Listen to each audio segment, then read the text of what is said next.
firstly you'll want to put 2 saucepans of water on to boil, one large and one small, and make sure they're 2/3 full.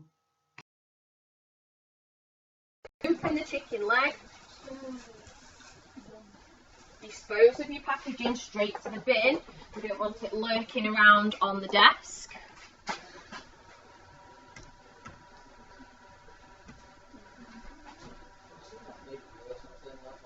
No, it will catch up now. Whoa. So what you can see is that's the outside of the leg. It's got all the skin on. The inside of the leg, we can just see the meat here, and that's the side that we're going to cut down. What we need to do with our knife is cut along the bone through the muscle, and we're going to expose the bone. So just like we did when we were cutting when we were actually deboning the chicken or portioning the chicken totally, we're just making light cuts with the knife to expose the bone. So we're going to go, what's that white stuff here? That's just the end of the bone. Behind the chicken. The skin. It's just a bit of reflection of the juice. The chicken hasn't got a halo, don't worry. Right, so we're going along the bone all the way. Now, once we've exposed the bone of the leg, cut up and through the end. Once you've got exposed the bone all the way along, right, if you don't want to take part, you're going the right way about it. Pardon? Shut up then. Yeah? You need to listen. You've never done this before. If you don't listen, you're not going to be able to do it. And I'm not spending any time helping people who didn't listen. They can spend their own time watching everyone else, how they do it. That's how they can learn. So, exposing the bone here, moving along, what we want to do is just to cut around it.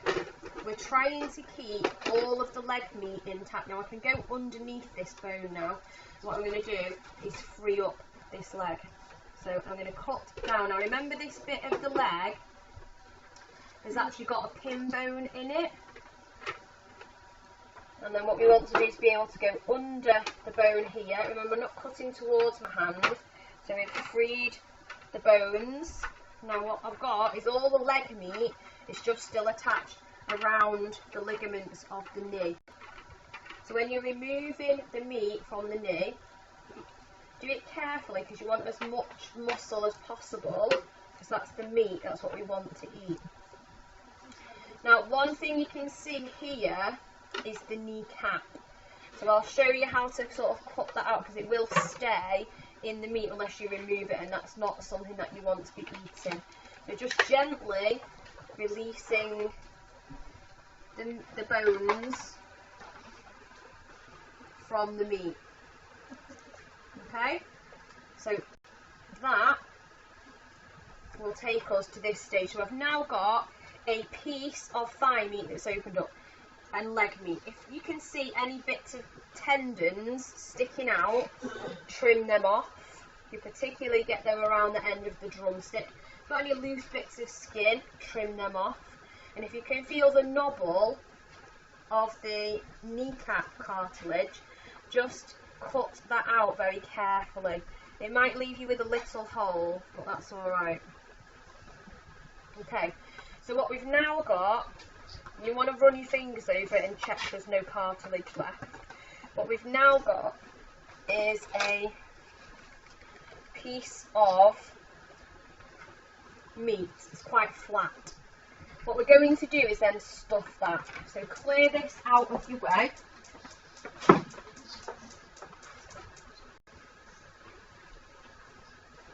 Then what you're going to do is just stuff it. We've made pre-made stuffing today, but you can. Is this for one or two? This two. So you're going to use half of it each. So you're going to use the stuffing and you're just going to spread it out down the centre of the leg. What you're aiming to do is have it all along, just like drawers, you're aiming not to have any empty meat. Okay? Now what we're going to then do is roll the leg around, okay? You're going to have 2 pieces of bacon that are going to be put next to each other, side by side. Put the meat on it. Miss, would you be able to get me a piece of cling film, please? So we've got the stuffing inside, wrapped in the bacon. Okay? Now we've got to create the sous vide parcel. So the sous vide parcel is what we are going to cook it in. So we're going to poach this for 30 minutes whilst we get on with the other parts of the thing. So what we have got, you'll need to get a piece of cling film. You'll need to get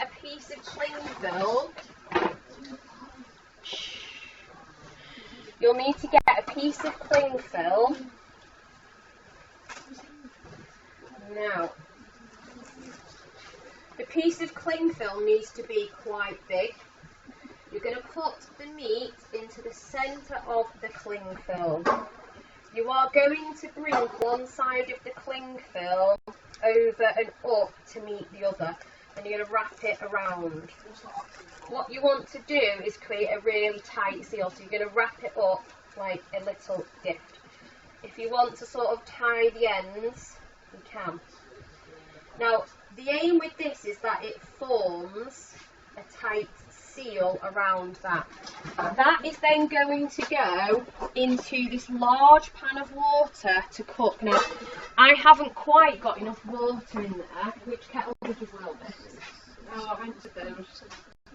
Could you put me one on to boil for me? So I'm just going to top this up. Now, what it says is to fill and boil 2 saucepans of water. Miss had only filled mine half full. You will need to have yours more like 2/3 full. So if you go back and you haven't got the right amount of water, just top it up before you start doing this. Use your jug from the sink, from your cupboard, to top up the amount of water, put your lid back on, and it'll be boiling by the time you need it. So that is going to poach, yeah?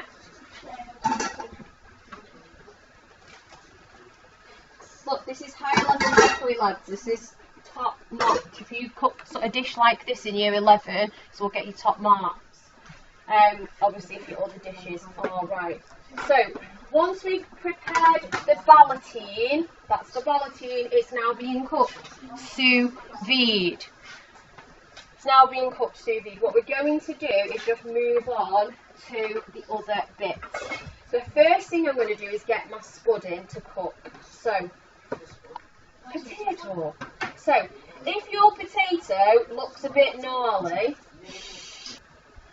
if your potato's got gnarly bits on, you can just scratch them off. Now, if you want a really smooth mash, you can peel your potatoes, but beware, it will delay you. If you want a more rustic mash with a higher fibre and vitamin content, you can leave the skin on. You've got to make sure your potato is clean if you are doing a skin on mash. Now, these potatoes are already washed and bagged. So if you want to give it another wash, you can, but it doesn't need to. They've been washed before they were bagged. So what we need to do the mash, you're going to have a spud each, is to cut the potato into smaller bits. If you don't cut the potato into smaller bits, it will take forever and a day for it to cook and be mashable. Okay? You are going to cook your potatoes in the same pan, so you need to agree on the mash texture beforehand. The reason for this is we don't have enough coverings for you all to do it separately. The potatoes can then go into your pan. Replace them with a lid. Now, the potatoes need to have enough water to cover them. I'm waiting to top up mine from this kettle. You must check your water levels when you go back 2/3 full. Okay? So if you want to peel your carrot, you can. That would definitely be a better way than leaving the skin on. It'll look more presentable, but there is more fibre in the skin. Okay, so it's up to you. When you get your cabbage, if it has got any pieces of the core still in it, you just cut that out. Okay? If when you look at your leaves, part of them doesn't look in great condition, so for example, this leaf here looks a bit gnarly on the edge, I'll just trim that bit off that I don't want. If you have got any big chunky bits of sort of the centre of the leaf, the vein of the leaf in, then you can keep that. You can cut that out. Like this one's got quite a chunky bit on, so I might remove that. Just because it's quite fibrous, and then when you eat it, you would want it to be softer. So once we have got the pieces of cabbage, now they have been washed, what you're then going to do is just roll them up. So we've done chiffonade with cabbage leaves before. It's rocking with the knife up and down so that we're getting nice shreds of leaves. Now you'll notice my board moving. This is supposed to be a non-slip board, but I still need one of them under it. I know. So what we're then doing, we've got chiffonade cut of the vegetables. Now, the best, highest grade cut for the carrots would be Julienne. So I'll show you that. If you don't manage to get them this fine and you do baton, that's fine. Cut the top ends and the bottom ends off the carrot. Cut it down the middle so you've got a piece about that long. Alright?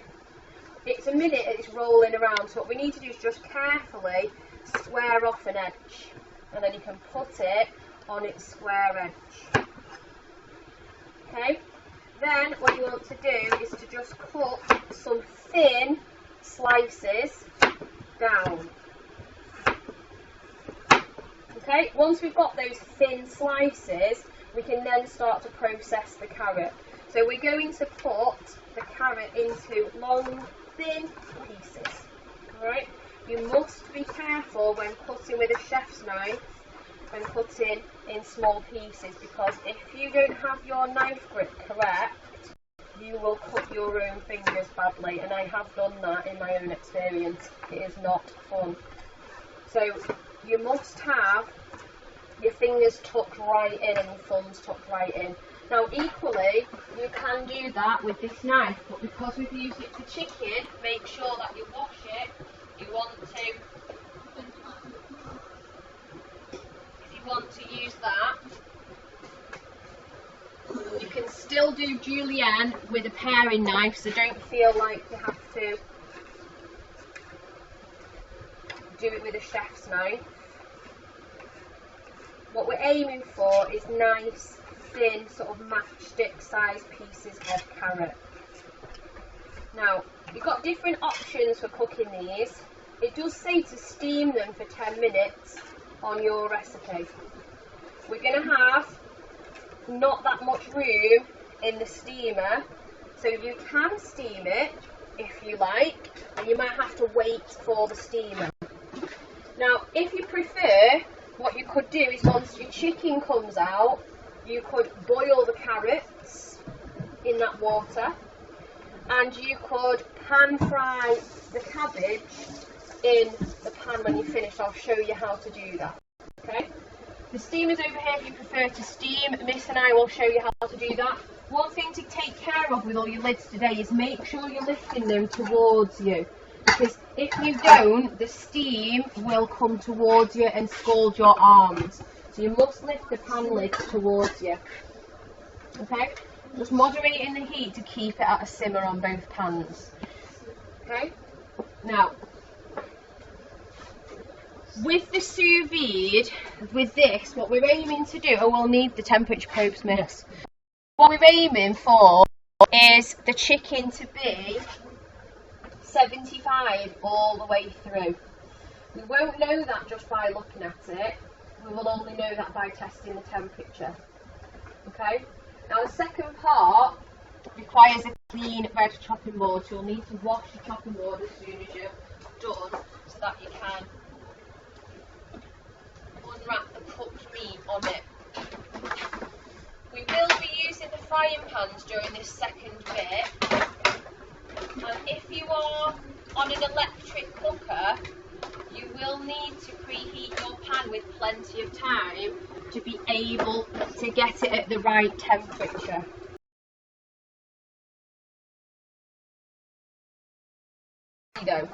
A normal masher can be used to mash the potatoes. You can put yours on a heat-proof mat. I just didn't have one at the front, that's why I put mine on a tea towel. At this stage, we're mashing the butter in. Now, I drained the spuds over the sink, and then what I did was let them dry, give them a shake, and returned them to the warm but dry pan so they can start to air off. At that stage, then, we want to season them. Okay, now remember that skin on mash, excellent, thank you, is going to be more rustic than skin off mash. So you don't have to get it really smooth, because there will still be bits. You want to get rid of the lumps from the mash.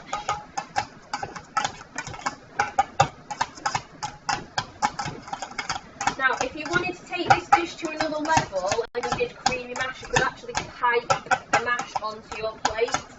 We're not going to have time to do that today, so what we're going to do is just leave our mash done. If you want to add milk, we have got milk.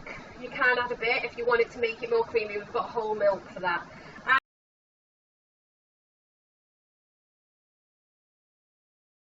So, when you're happy with how this has been cooked, you're going to carefully unwrap it. You've got to be careful because it's going to be hot and will contain hot water. Okay, so once it's unwrapped, I've got a pan. I've preheated the pan to like a medium-high heat. I'm going to put a little splash of oil in, and what I'm going to do is just carefully transfer that into the pan. What I'm aiming to do, you can hear that sizzling, what I'm aiming to do is get that nice and crispy. Now, to pan fry the cabbage, what you can do is pan fry this next to the chicken. Pan fry that next to the chicken. You just need to add a little pinch of salt and some pepper and keep it moving so it doesn't burn. If there's any little bits of butter, you can also season your cabbage with a little bit of that. Obviously, the more butter we add to the meal, the more unhealthy it is, but the higher flavour impact it will have. With different cuisines, you can cook your food in different ways. Now, if you want to boil those carrots, you can. I've just put mine in the steamer. They'll only, because they're chopped really small, they'll only take 5 minutes. So I'll go over and get them on my plate in a sec. You'll just need to remember where in the steamer yours went. So what we're aiming to do with the cabbage is get it to the wilted stage. If you go to a restaurant, your cabbage is vibrantly green coloured and just to the cook stage. What we're aiming for is wilted. Now, turn this over when you have got crispiness on one side. Because what we're aiming to do is get it crispy all the way round. Okay? When I am ready, I'm going to plate up. We're going to use the proper plates today. We are aiming to get all of our stuff in the middle.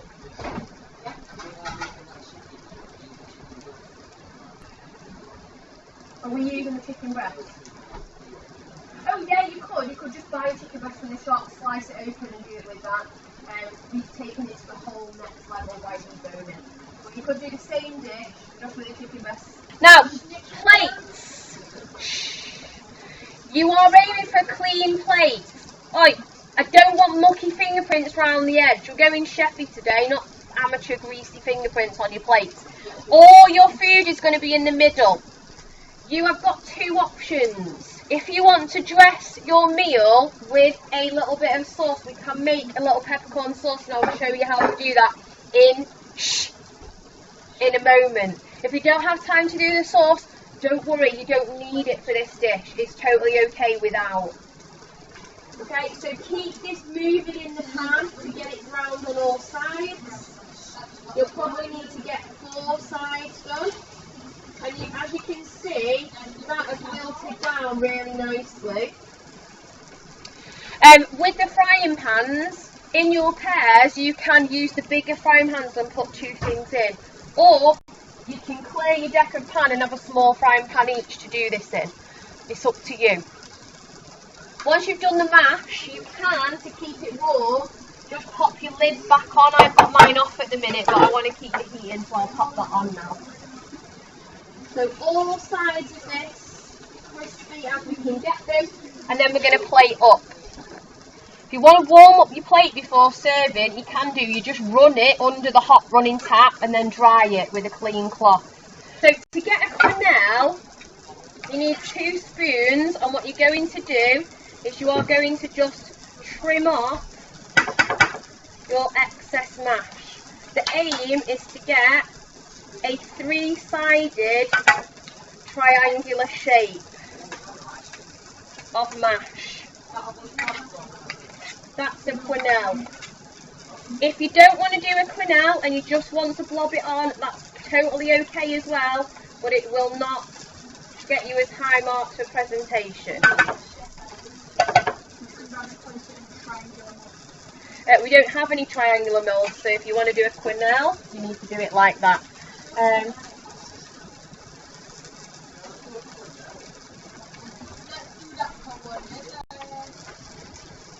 Right, so I'm going to have to go over to the steamer to get my carrots.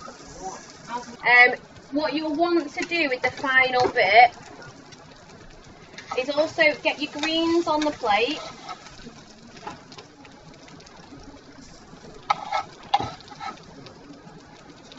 And then with your ballotine, what you want to do is to trim it at an angle. Now, I have seen the Future Chef competition that I took someone to last Friday. Somebody won with a ballotine and some other elements. They've basically done shredded sprouts. They've done some little bits of cabbage. They'd made a different type of potato side. They didn't do mash. And they made a little jus gravy. And they won with that dish and a cheesecake. So you can pull this dish off well, and all you did to serve was slice it open down the middle so that the roll could be seen, and just lent it up. Okay?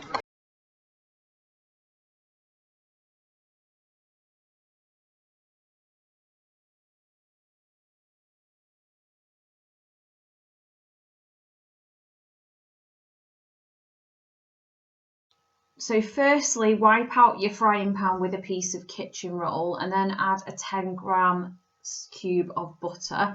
Allow that to melt, and when you see the butter foaming, what you're going to do is add quite a lot of pepper from the pepper mill. So give it a really good twist, sort of like 10 to 20 twists of the pepper mill. And then what we're going to add is just a little teaspoon of Dijon mustard. So allow the pepper to cook in the butter, the Dijon mustard and the cream together. Just give it a little stir. Now, if you want to loosen the sauce a little bit, that's just a little bit of cooking water from any of the pans that you have used so far. So you've got a cream, mustard, pepper sauce there.